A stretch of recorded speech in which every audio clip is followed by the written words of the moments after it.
Hello, my name is Joseph Lee. I'm currently a sophomore at MIT studying computer science, economics, data science, and business analytics. Today, I want to make a video about why I chose MIT, basically go over the three areas that I prioritize while making my decision to attend this college. I'll discuss the academic programs and opportunities that I really looked at while trying to go to MIT and my commitment to playing NCAA sport, which specifically tennis at MIT. Also describing the social setting at MIT, as well as what I've learned before and since joining MIT in that regard. And so to begin, I wanted to talk a little bit about the academic opportunities at MIT. I think it's very important for you to do your own research online.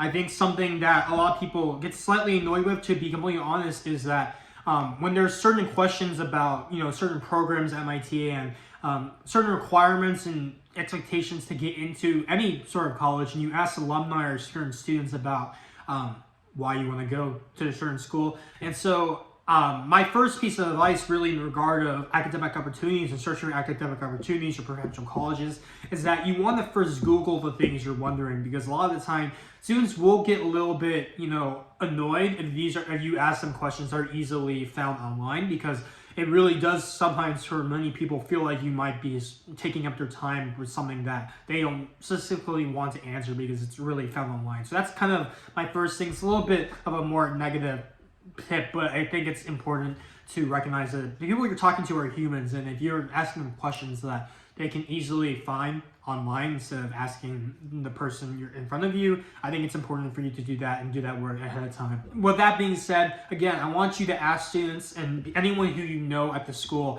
Like, I think a lot of students will be happy to answer your questions. I know I am. I think a lot of my friends would be. And if there are questions that are genuinely about the culture and things people will have different unique perspectives on, I think those are really important questions to ask. If these people don't exist, many top schools have people who are very willing to help. I think there's a lot of YouTubers from every type of school. They usually link their social media, and I think most of them are probably open to you messaging them.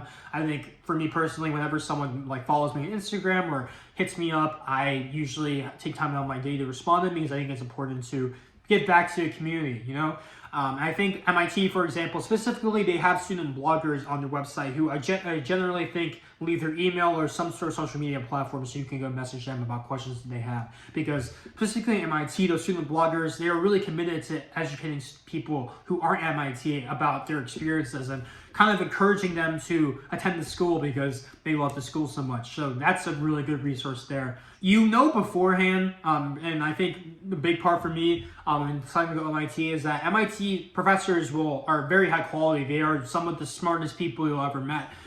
Specifically in the economics department, where I'm going to be spending most of my time, one of our professors actually earned a Nobel Prize this semester, which was crazy. Like, my market design professor this semester literally took time out of his teaching schedule because he was going to celebrate that Nobel Prize, which is pretty cool. I'll probably take a class with that person sometime in my junior year, so next year. And that's just a small example. There's so many examples and real-world applications that are given during each class from most professors, and they really contextualize what you're learning and make you realize that what you're learning is actually applicable to the world. I think a lot of people during high school, especially me, they struggle with understanding why they're learning what they're learning. A lot of times it feels like you're learning things that you'll never need to know and they're not that important to you. But I think MIT professors really take a lot of time in their classes to tell you what you're going to use this for, whether it's just something that you should know for your future financial safety or something like that, or future cultural shifts, or something that you'll need to know for your actual job and sort of areas of study or professions that you could go into that use this in case you're interested in that sort of thing. It's really important that they do that. I think it's very motivating to know that stuff I'm learning is actually applicable in real life. And they're very open to helping students, and there's frequent office hours throughout the semester. A big way that MIT professors make an impact on their students is through those office hours, and it is through, being really open and finding time to help students with their work. So that applies to really any college in general, but office hours are huge. It's basically free tutoring with either professor or teacher assistants who have PhDs, which is pretty cool. Yeah, and I think there's courses in all sorts of different areas. You can just literally read through the MIT course catalog. You'll see that they basically cover almost every single major that you could possibly think of. Even though they're a STEM school, there's writing, humanities, what's it called, architecture, basically anything you could think of, they have it. So don't be swayed by thinking MIT is purely STEM school. Maybe you want to do something more humanities oriented. Obviously, you will have to take more STEM classes here than at many other schools, but if you have a slight interest in STEM and you want to do humanities major, I think I met a lot of people here who do that. And one last thing I want to say about academic opportunities, I would say that the interdisciplinary majors are really huge. They're called, for example, 6-7, which is computer science and biology, 11-6, which is urban science and computer science. There's also this major called humanities plus engineering, which is basically you just choose a humanities major, engineering major, you kind of combine them together. It's like your own personal major. That's really cool. My personal major is 614, which is computer science, economics, and data science. That's one of my 2 majors, and that's been huge for me because I think, for me personally, I don't have enough computer science interest to warrant spending almost my entire college career learning purely computer science, but because I also have interest in economics, that's just like the perfect balance for me. And there's a lot of different interdisciplinary majors like that you can see, again, through the course catalog. And I think that was a huge part in why I wanted to come here. Actually, the very last thing I want to mention about majors is that MIT really doesn't hold you accountable to the major you apply to. I applied for chemical engineering, and I honestly didn't even know the course number for that until a couple months ago.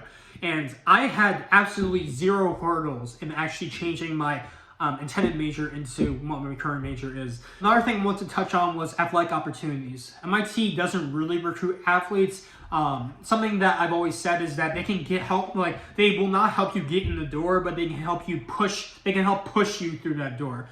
One thing that MIT's coach really made clear to me, I think most MIT coaches will make clear to you, is that unlike most other schools, and including D3 schools, almost every other D3 school I talked to, they basically said if I wanted to, I could guarantee my admission into that school as long as I said that's my first choice. And at MIT, they don't guarantee that. They basically just say that we can mark you as a recruit in the admissions process, but we can't guarantee anything. It's basically just like a small leg up you have over other applicants. And so I took that risk because I talked to the coach like many times over the phone and over text. He just seemed like a really nice guy. And that tennis opportunity combined with the academic opportunity is something I just felt like I needed to take that risk and take that leap, and I'm glad it paid off. But in the end, when I was deciding between MIT and other schools, MIT was really one of the 2 schools and was definitely my better option over the other school I could play tennis at. And it was basically the only school I could go to play tennis. And for me personally, it was a very personal thing where I just really love tennis. I think if I were to list out my favorite things to do in the entire world, tennis would probably be number 1. And I think it's very reasonable and important for you to realize that it's okay to choose schools because of something that isn't purely academic.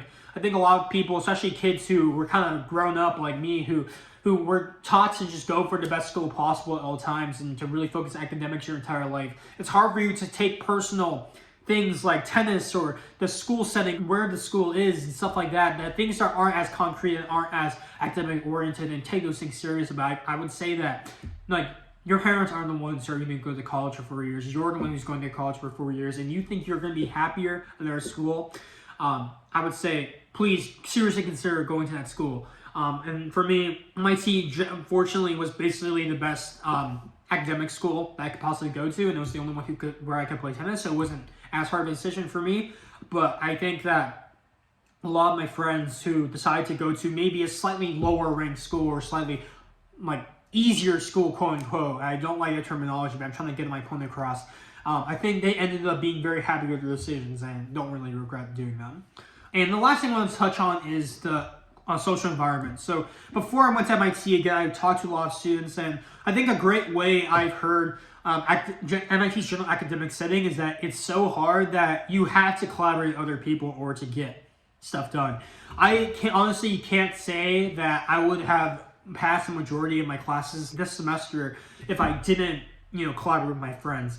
I think a big part of why it's so collaborative and why people will always tell you that if you ask them before you apply is that, there's not that many pre-med and pre-law students here. I think it's a function of it's very hard to get good grades at MIT. So those are fields that you really want a really good undergrad GPA to get into law school or med school.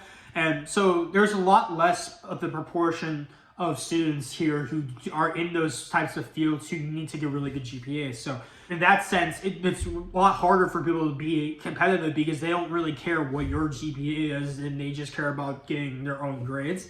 And so from that, it's just helps foster really, sort of, I lean on you, you lean on me, I scratch your back, you scratch my back. Like I can't tell you how many times I've bailed students out, and other people have bailed me out in certain assignments, of helping each other out in late nights. Like, we all know how hard the school is. We all know how difficult it is to get a passing grade sometimes. And that camaraderie, that sort of teaming up in order to beat the class and like pass your exam, I think those are some of my best memories, honestly, and it's taught me how to deal with adversity. And I think at almost any other school, I wouldn't have experienced such a great collaborative atmosphere. And that was basically the sort of straw that broke the camel's back and making me decide to go to MIT, because of the things that I have heard in that regard. So yeah, in order to conclude this, I would say that the main reasons I went to MIT were, one, the opportunities at MIT for research, career exploration, and the depth of those classes are truly unmatched. Again, you'll see professors with Nobel Prizes. They really make an effort to educate their students because they take pride in their teaching. So I think that's obviously number one thing that most people think of, and that was my number one reason. Number two, I had a really personal motivation to go here because, again, it was the only place I could really play tennis and have a really great education. And so that was a personal reason I want you guys to take away from that you can have a very personal reason to go somewhere. And I think that's perfectly fine and perfectly adequate as long as you think that's the right decision. And the third thing is that I honestly fear people here would be, super competitive, super cutthroat, and way too smart for me. But even if they might be really smart and, sometimes intimidate me with how smart they are always willing to help you. And that's the deal breaker for me. I think just having that support group around you of people who are super, super smart, but will take time in your day to teach you what you need to know in order to pass your class, that is super huge. And I think that is the biggest thing that I think a lot of people don't realize at MIT. And that's one of the things that, now that I'm here, is probably the thing I appreciate most about being at MIT. But yeah, I hope you guys enjoyed this class. That'll be it for me today. And please go check out some of my other videos on Linkstory if you want to learn more about my experience at MIT and tips about the application process. But I wish you the best of luck on your college application journey, and I hope you guys do well and are doing well right now. But thank you again. Goodbye. Have a great rest of your day. Peace.